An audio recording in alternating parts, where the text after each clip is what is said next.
Ludzie deportowani w kwietniu, oni już wiedzieli, że gdzieś wywożą.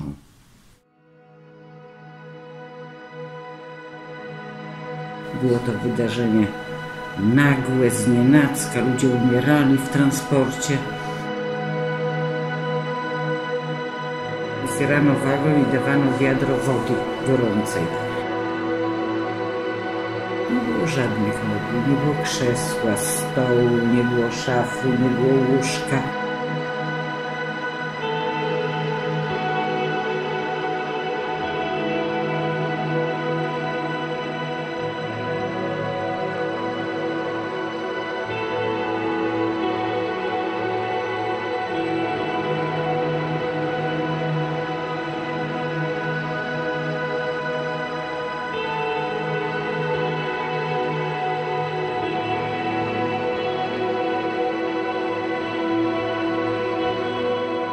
Nazywam się Barbara Szlaszyńska-Malec.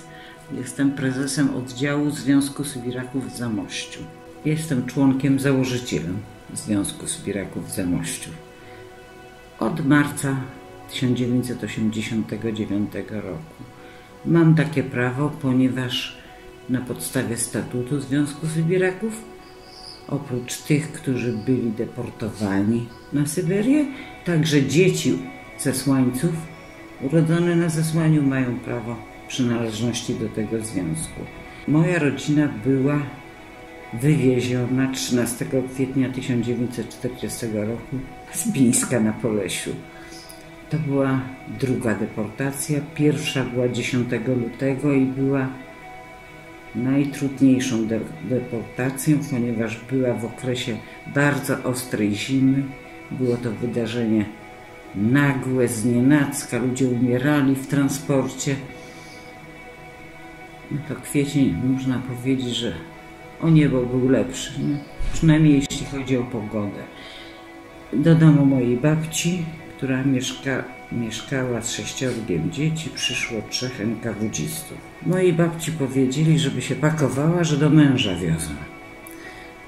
No i 2 powtarzało szybciej, szybciej, a jeden nie poganiał, tylko chodził i patrzył na przykład na maszynę do szycia. Przyglądał się tu i tam i znowu na maszynę do szycia. Zrozumiała, że maszynę trzeba wziąć i wzięło. I on naprawdę nie poganiał, nie mówił, żeby brać maszynę, a jednak pomógł. Bo dzięki tej maszynie to było trochę lepiej. Do wagonu bydlęcego zaprowadzono moją babcię, zawieziono furmanką i do tego wagonu władowano. Okazuje się, że w tym wagonie już byli mieszkańcy Pińska, wcześniej dowiezieni, ale w tym samym transporcie, tylko w innym wagonie, była rodzina mojego tatusia. Ta pierwsza rodzina to rodzina Dukarskich, babcia i 6 dzieci. Ta druga to rodzina Szleszyńskich, można powiedzieć. I do innego wagonu załadowano mojego tatusia, a oprócz niego 2 siostry. 2 siostry zamężne, przy czym jedna miała 6-letniego syna, a druga była młodą mężatką po prostu. Czyli tam w pierwszym przypadku to było 6 dzieci i babcia 7 osób, a w tym drugim 6 osób. To było 13 osób zesłanych. Wieziono prawie miesiąc pociągiem. Jedni mówią, że raz dziennie, inni mówią, że 2 razy dziennie. Otwierano wagon i dawano wiadro wody gorącej. Jedzenia żadnego nie dawano, z tym, że ludzie deportowani w kwietniu, oni już wiedzieli, że gdzieś wywożą. Czyli trzeba mieć jakieś zapasy. No to były suchary różnego rodzaju. No były to trudne warunki, jakieś prycze, na środku wagonu otwór. No nie było to sympatyczna jazda. I w innym wagonie była ta rodzina Szleszyńskich, ale wszystkich przywieziono do miejscowości Kokczetaw. Teraz się mówi Kokczetawa. A później samochodami ciężarowymi rozwieziono do różnych wsi. Rodzina mojej babci z dziećmi została dowieziona do miejscowości Imantaw. Natomiast rodzina mojego tatusia do Złota Jagórka, Złota Górka. No i każdą rodzinę przydzielono do jakiejś rodziny tam już mieszkającej. Przy czym ta moja babcia z 6 dzieci została przydzielona do domku dwuizbowego, czyli kuchnia i pokój jakby. Jak się w kuchni paliło, to w pokoju ściana, no była ciepła ta ściana, to ogrzewało jednocześnie to pomieszczenie. I tam w tym domku mieszkały 2 osoby.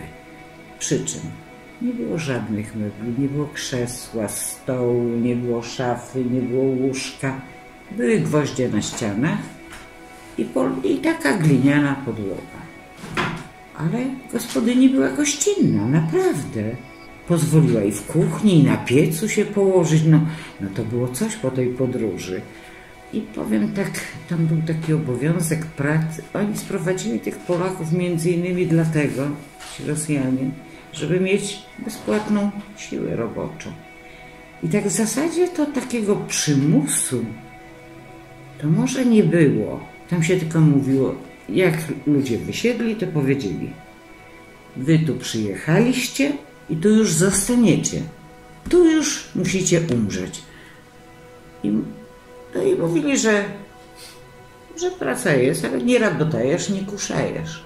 No to jak był kołchoz, no to wszyscy szli do kołchozu, dlatego że coś zjedli, że dostali kawałek chleba i jakiś gęsty krupnik podobno z 2 plasterkami ziemniaczka. Jak się posadziło ziemniaki, to one rosły wielkości orzecha włoskiego naszego. Jak on był taki mały, no to trzeba go było gotować w łupinach, bo inaczej nie byłoby co jeść. No i na przykład tak było, po sąsiedzku mieszkała kobieta, mąż był na froncie i miała 6-letnią dziewczynkę. Ona pracowała i przyniosła, wróciła z pracy, coś przyniosła i wołała Litkę. Litka do domu. No to Litka szła do domu. Drzwi się zamykały i było słychać, a Basia, nie było słychać, co mówi ta matka, pewnie tłumaczyła, to jest taki mały kawałeczek kiełbasy. Musisz to zjeść, żebyś urosła, żebyś zdrowa była. A ona pytała, a Basia? Drzwi się otwierały i było, Basiu. I Basia plasterek dostawała. A tatuś mi kiedyś przywiózł za umaty jedno jabłko. Podał mi do ręki. I podał, to ja trzymam, bo ja nie wiedziałam, co to jest. Powiedział, powąchaj. Powąchałam. Ładnie pachnie? Ładnie. Ugryź. Ugryzłam. A drugi raz nie gryzłam, bo ja nie wiedziałam, że ja mam to dalej jeść. Ja w ogóle nie wiedziałam, co to jest. I Czeczeńcy byli bardzo, bardzo brutalnie. To, co jeszcze nie było jakimś przewinieniem u Polaka, to u Czeczena to już było straszną rzeczą. To znaczy, różne byli tam Ukraińcy, owszem, ale u mnie to się najwięcej opowiadało o takiej Tatarce w domu. To znaczy w domu. Ona mieszkała po sąsiedzku i ona przychodziła do mojej babci i mówiła, babuszka, idi. No to tyle, to każdy zrozumie. No to babcia za nią szła. I co się okazało? Że Tatarka ma jurtę. U Tatarki się na skórach siedzi. Tatarka ma samowar, a oprócz samowaru ma jeszcze herbatę. No i Tatarka parzyła herbatę, nalewała i zaczynała mówić. Mówiła, babcia się do niej uśmiechała, babci było tak dobrze, w takich warunkach, prawda? Tak inaczej. Ale jak Tatarka zaczęła pić herbatę, to wtedy babcia zaczynała coś opowiadać, a Tatarka się uśmiechała. To po prostu chodzi o to, że każdemu człowiekowi potrzebny jest drugi człowiek. I to chyba na tym polega. Moje ciocie chodziły do pracy do kołchozu oddalonego, to znaczy wożone było 17 kilometrów od miejsca zamieszkania. To był kołchoz imienia Woroszyłowa. Moje ciocie miały taką pracę, która polegała, trochę dziwne to się wydaje, bo w Polsce nikt nie plewi zboża, a tam się plewiło zboże. Ja się urodziłam 31 maja 1942 I mój tatuś nie było żadnego lekarza na wsi. A w ogóle to nie było tam żadnych autobusów, żadnych pociągów, nie było wiadomo, gdzie ten lekarz, ale ktoś powiedział, 17 kilometrów na piechotę prowadził moją mamę i moją mamę zostawiono w tym szpitalu na 2 tygodnie. Tak powiedziano tatusiowi, że ma tak przyjść. No i tak przyszedł. I jak ja się urodziłam, to było wielkie wydarzenie w tym szpitalu, ponieważ to był pierwszy poród w tym roku na tym oddziale położniczym. Dzieci się nie rodziły, bo młodzi mężczyźni, którzy mogli być ojcami, oni byli już na wojnie niemiecko-radzieckiej. Przychodziły pielęgniarki z innych oddziałów tego szpitala, oglądały, bo Polka urodziła dziecko. No, niebywałe. Ale jak to kobiety mówiły, a w co ona to dziecko ubierze? Gdzie ona co kupi? Ale jedna miała dziecko 2-letnie, druga 5-letnie. Każda z nich miała coś, z czego dziecko wyrosło.